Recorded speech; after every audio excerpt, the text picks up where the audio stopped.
লেখা লেখা আছে, তো তুমি সেখান থেকে দেখে নিতে পারবে। এটা একটা তোমার সুবিধা হবে যে তুমি যদি একটু দেখে নাও। এটা সবার জন্য আমি এটা বলছি, যাদেরকে দিয়েছি সবাই 500টা বাগধারা, এটা তো বিশাল ব্যাপার, ঠিক আছে?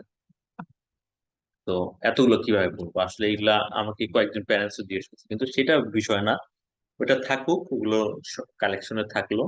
যখন ওখান থেকেও কিন্তু কিছু বাদ আছে, আমরা যখন পড়তে যাই তখন দেখা যায় আমি দেই নাই, ওই 500-র ভিতরে নাই কিন্তু কোশ্চেন পেপারে আছে, এরকম কিছু কিন্তু আছে।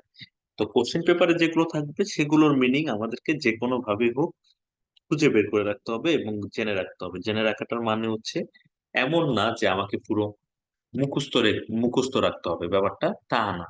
আমি যেন বিষয়টা বুঝতে পারি, এই বাগধারাটার মানে কি হতে পারে সেটা যেন আমি গেস করতে পারি কিংবা আইডিয়া করতে পারি, ওইটুকু জায়গাতে যেতে পারলেই হয়ে যাবে। তাহলে দেখো, এগুলো যে বাগধারা আমি কয়েকটা ওখান থেকে নিয়ে আসলাম, নিয়ে এসে এখানে ধরো রাখলাম। তাহলে এখানে যে যেমন ধরো সরে ও সরে ক খ, ইংলিশে হচ্ছে ABC। তো ইংলিশে এবিসি একটা কথা আছে, এবিসি মানে হচ্ছে একদম প্রাইমারি নলেজ, একটা সাধারণ ধারণা, একদম ন্যূনতম জ্ঞান, মানে পড়ালেখার আইডিয়া।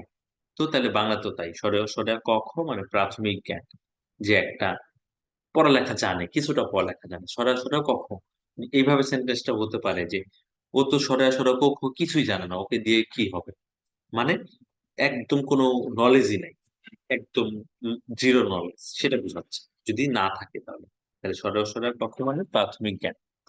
অক্কা পাওয়া মারা যাওয়া, এটার কোনো ব্যাখ্যা নাই আসলে। অক্কা পাওয়া মারা যাওয়া, এটা জাস্ট মনে রাখার মতো মনে রাখতে হবে। অকাল কুষ্মাণ্ড, এটা আমি বলছিলাম।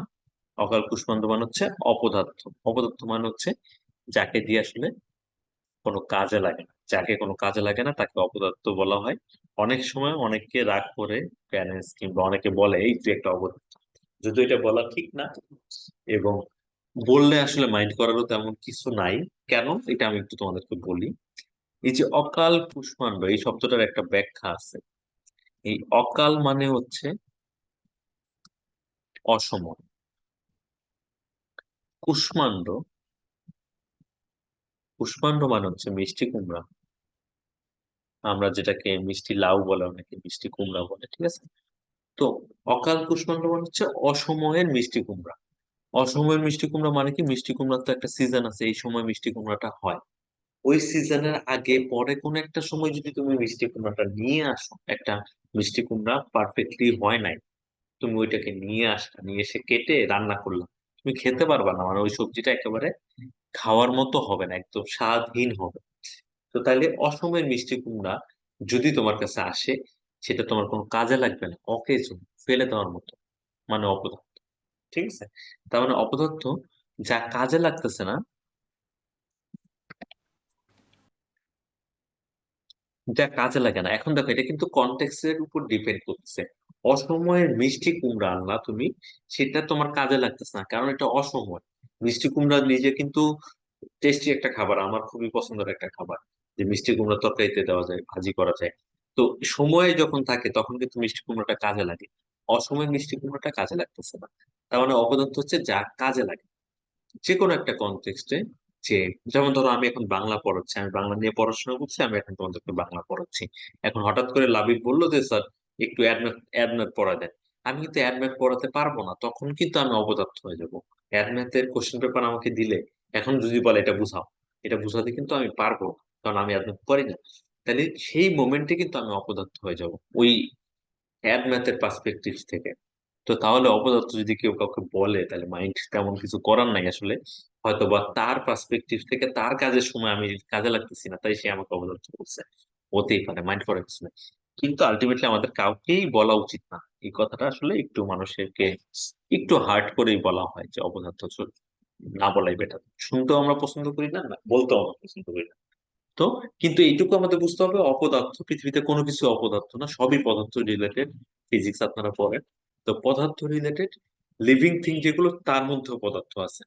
তো তার মানে অপদার্থ বলে আসলে কিছু নাই। অপদার্থ হচ্ছে কনটেক্সটের উপর ডিপেন্ড করে, যেটা কাজে লাগতেছে না সেটা অপদার্থ।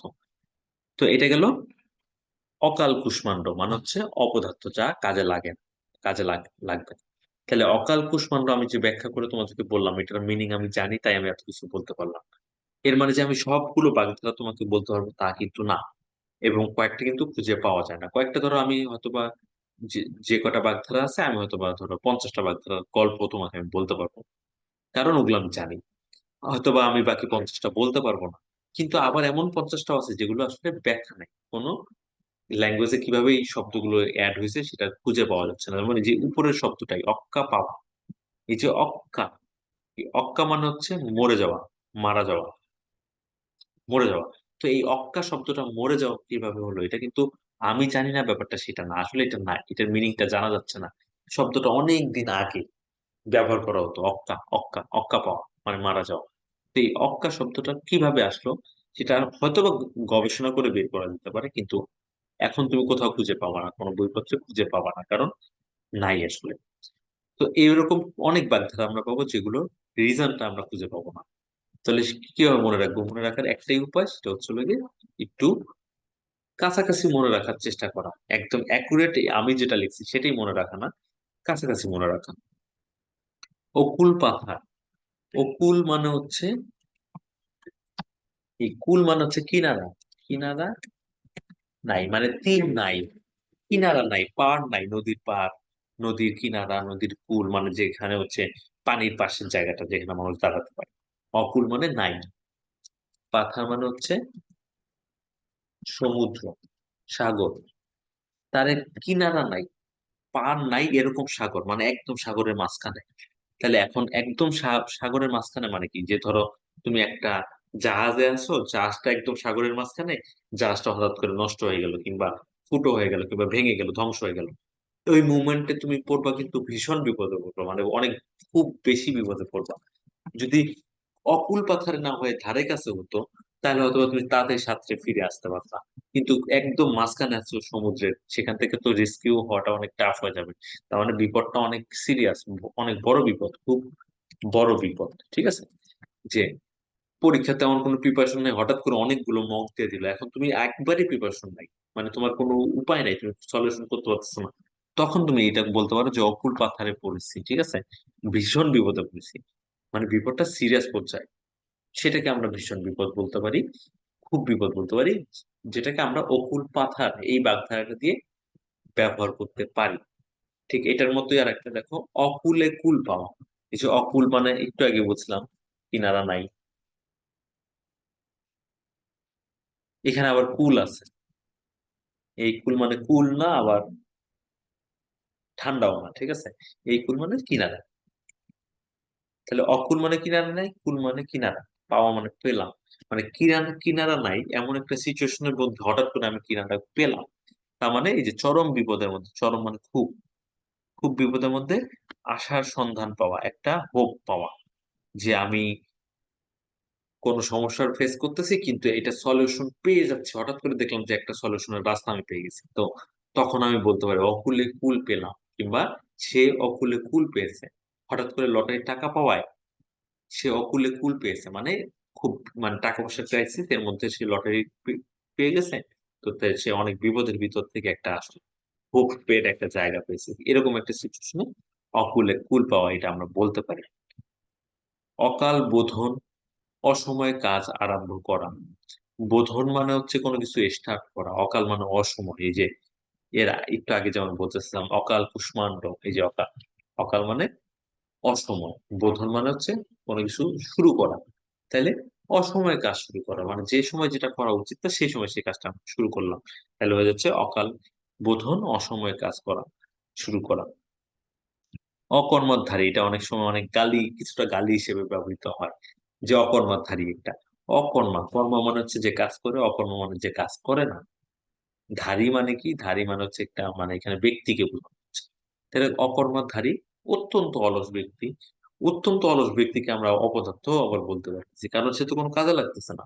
যখন যে কোনো কোনো কাজে যাকে ইউজ করা যাচ্ছে না তাকে তো আমরা অপদার্থ হিসেবে ট্রিট করবো। তাহলে অত্যন্ত অলস ব্যক্তি, তাকে আমরা অপদার্থ, তার মানে অকর্মধারী। আমি যদি এটা মনে রাখি যে যাকে দিয়ে কোনো কাজ হচ্ছে না, এইভাবে যদি আমি মনে রাখি, তাহলেও আমি সেন্টেন্সে এটা কিন্তু ব্যবহার করতে পারবো। অগাধ জলের মাছ, সুচতুর ব্যক্তি, অত্যন্ত চালাক ব্যক্তি। এই যে আগের দিন বলেছিলাম যে অনেক গভীর পানির নিচে যে মাছগুলো থাকে সেগুলোকে সহজে ধরা যায় না। সোসাইটিতে যারা অনেক চালাক মানুষ তারা কোনো ক্রাইম করুক কিংবা কোনো একটা কিছু করলে তাকে সহজে ধরা যায় না। অকাল পক্ষ, এই যে আবার অকাল এসেছে। অকাল মানে অসময়, পক্ষ মানে হচ্ছে পেকে যাওয়া। তাহলে অসময় পেকে গেছে যে কোনো কিছু, অসময় পেকে গেছে, সেটা কিন্তু আসলে পজিটিভ না, নেগেটিভ। এই যেখানে আছে ইচড়ে পাকা, অর্থাৎ অল্প বয়সে পেকেছে যে। তো ইচড়ে পাকা এটা আবার একটা বাগধারা, এটাও কিন্তু একটা বাগধারা, অকাল পক্ষ ইচড়ে পাকা। তো এর মানে অসময় যে পেকে গেছে, যার যতখানি বয়স সেই বয়সের তুলনায় সে বেশি বুঝে, এটাও কিন্তু নেগেটিভ ভাবেই ধরা হবে, কারণ এই অনুযায়ী মানুষকে আগাতে হয়। অক্ষরে অক্ষরে মানে একদম পয়েন্ট টু পয়েন্ট, এরকম আমরা বলি না, তুমি কিন্তু আমার কথা point to point note down করবা। তাহলে পয়েন্ট টু পয়েন্ট মানে হচ্ছে অক্ষরে অক্ষরে, মানে হচ্ছে কি একদম পারফেক্টলি, যথাযথ ভাবে। অগতির গতি, অগতি মানে যার কোনো গতি নাই, মানে স্পিড নাই, এরকম একটা কিছু, তার হঠাৎ করে স্পিড পেল। তার মানে হচ্ছে অসহায়ের আশ্রয়, একদম হেল্পলেস একটা মানুষ কোন একটা হোপ পেলো, একটা জায়গা পেল, সেটাকে আমরা বলতে পারি অগতির গতি। অগ্নিমূল্য, অগ্নি মানে আগুন, মূল্য মানে হচ্ছে দাম, আগুন দাম মানে কি, অনেক বেশি দাম। আমি দেখে লিখছি কি অত্যন্ত দুর্মূল্য, মানে অত্যন্ত দুর্মূল্য বলতেছে যেটা মানে অনেক বেশি দামে ক্রাইসিস তৈরি হয়ে গেছে বাজারে, এরকমটা বোঝাতে।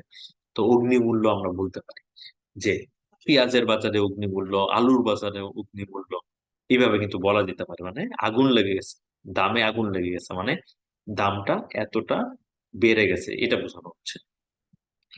অগ্রস্ত যাত্রা, অগ্রস্ত যাত্রা মানে হচ্ছে মানে এক যাত্রা মানে তো বুঝলাম জার্নি করা, এমন একটা জার্নি করা যেটা হচ্ছে একদম মানে কই যাচ্ছি জানি না, একেবারের মতো চলে যাচ্ছি, শেষবারের মতো চলে যাচ্ছি। তো শেষবারের মতো চলে যাওয়া বলতে আসলে এখানে বোঝানো হচ্ছে একেবারে দা এন্ড, মানে মারা যাওয়া, মৃত্যুর দিকে এগিয়ে যাওয়া, ঠিক আছে, চিরকালের মতো শেষ করে দেওয়া। ঠিক অগ্নি মূল্য দিয়ে আগুন দাম বুঝালাম, তেমনি অগ্নি পরীক্ষা, অগ্নি পরীক্ষা মানে হচ্ছে কঠিন পরীক্ষা, একদম কঠিন একটা পরীক্ষার ভিতর দিয়ে গেলে সেটাকে অগ্নি পরীক্ষা বলা যেতে পারে। এটার গল্প আছে, আমি পরে সময় পেলে বলবো। অতি চালাকের গলায় দড়ি, এটা আমরা প্রায় শুনি, বেশি চালাকি করলে বিপদে পড়তে হয়। যে খুব বেশি চালাকি করে সে কখনো না কখনো পরে গিয়ে বিপদে পড়ে, তো সেখান থেকে অতি চালাকের গলায় দড়ি কথাটা আসছে। অতি ভক্তি চোরের লক্ষণ, ভক্তি মানে হচ্ছে খুব মানে পোলাইটনেস দেখানো কিংবা খুব মানে কারো প্রতি খুব রেসপেক্ট দেখানো। এখন অতিরিক্ত, যদি অতি মানে বেশি, অতি রেসপেক্ট দেখালে তাহলে মানে এটা কিন্তু চোরের লক্ষণ, মানে চোরই কিন্তু এমন একটা ভাবসাব করবে, আমি কোনো চুরি করি নাই, আমি তো ভাই ভালো মানুষ, আমি তো কোনো এই অন্যায় করি নাই, আমি তো সব ঠিক আছি, এরকম অ্যাটিটিউডটা সেই করবে যে কোনো না কোনো ঘটনা ঘটাইছে। তো তার মানে অতিরিক্ত সম্মান প্রদর্শন সন্দেহের সৃষ্টি করে, অতিরিক্ত যদি কেউ আমাকে সম্মান দেখায় তাহলে আমার মধ্যে একটা সন্দেহ হবে, কি ব্যাপার, ও আমাকে এত কেন ইম্পর্টেন্স দিচ্ছে কিংবা আমাকে এত রেসপেক্ট কেন করতেছে, ঘটনাটা কি? তো এইখান থেকে এই কথাটা আছে যে অতি ভক্তি চোরের লক্ষণ।